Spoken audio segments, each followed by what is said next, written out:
दुआ की गलती उसे खुद ही उसके गड्ढे में डुबा डालेगी। क्या नौशीरवां दुआ से बदगुमान हो जाएगा? क्या उसे छोड़ने का फैसला कर लेगा?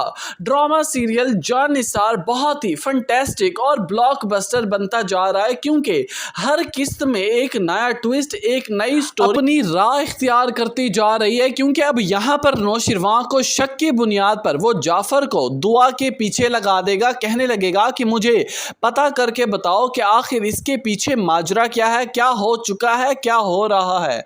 अब जब जाफर सारी छानबीन कर कर आकर नौशीरवां के सामने खड़ा हो जाएगा और सारी असलियत बताने लगेगा कि बीबी और सरफराज पहले से ही एक दूसरे को जानते हैं। जब नौशीरवां वजह पूछेगा कि आखिर कब से और क्यों एक दूसरे को जानते हैं, तो यहाँ पर जाफर कहने लगेगा कि साहब, ये दोनों एक दूसरे से मोहब्बत करते थे, पसंद करते थे, शादी करना चाहते थे, लेकिन पता नहीं क्या ऐसी वजह बनी कि दुआ बीबी को वहां जाना पड़ा जहां उन्होंने कभी सोचा भी नहीं था, और इसके पीछे सिर्फ और सिर्फ हाथ सरफराज का है। ये बात सुनते ही नौशीरवां कहने लगेगा कि आखिर मैं भी इतना परेशान, इतना गुमनाम कैसे था कि आखिर बगैर इंट्रोड्यूस किए दुआ को कैसे इस बात के बारे में पता चल गया कि सरफराज मेरा बहनोई है। और दूसरी तरफ सरफराज फिजा को अपने हमरा लिए उसके माँ बाप के घर पहुंच जाता है, जहां पर पहले से ही दुआ मौजूद होती है। जब दुआ से मुलाकात होती है सरफराज की, तो फिजा एकदम से हैरान और परेशान हो जाती है।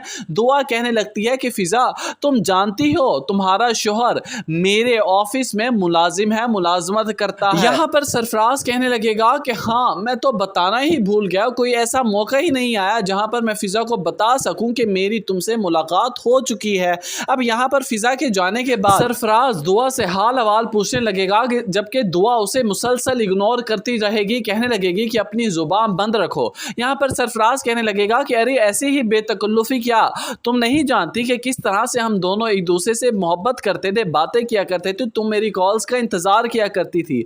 यहाँ पर दुआ गुस्से से कहने लगेगी कि अपनी जुबान पर काबू रखो और आइंदा के बाद इस तरह के अल्फाज में तुम्हारी जुबान पर ना सुनूं। आहिस्ता आहिस्ता दुआ पर किया गया शक नौशीरवां के लिए सच्चाई और हकीकत बनता चला जाएगा, क्योंकि यहाँ पर अब एक सबूत तो कशमाला भी पेश कर देगी। नौशीरवां बैठे होते हैं किसी होटल में दुआ और सरफराज, जबकि वहीं से ही कशमाला अपने बंदे दुआ के पीछे लगवाए फिरती है। वो वहां से तस्वीर कैप्चर करते हैं और फिर वही तस्वीर कशमाला नौशीरवां को फॉरवर्ड करती है और कहने लगती है कि देख लो तुम अपनी बीवी के लाल लक्षण, किस तरह से गैर मर्दों से बेतकल्लुफ से होटल में बैठकर गपशप लड़ा रही है, खाना पीना कर रही है। अब देखना यह है कि क्या नौशीरवां वाकई दुआ से बदगुमान होकर उसे छोड़ने का फैसला कर लेगा। व्यूअर्स, आपको क्या लगता है? आप अपनी कीमती राय से आगाह जरूर कीजिएगा नीचे कमेंट सेक्शन में, और वीडियो अच्छी लगी हो तो वीडियो को लाइक करना भी मत भूलिएगा।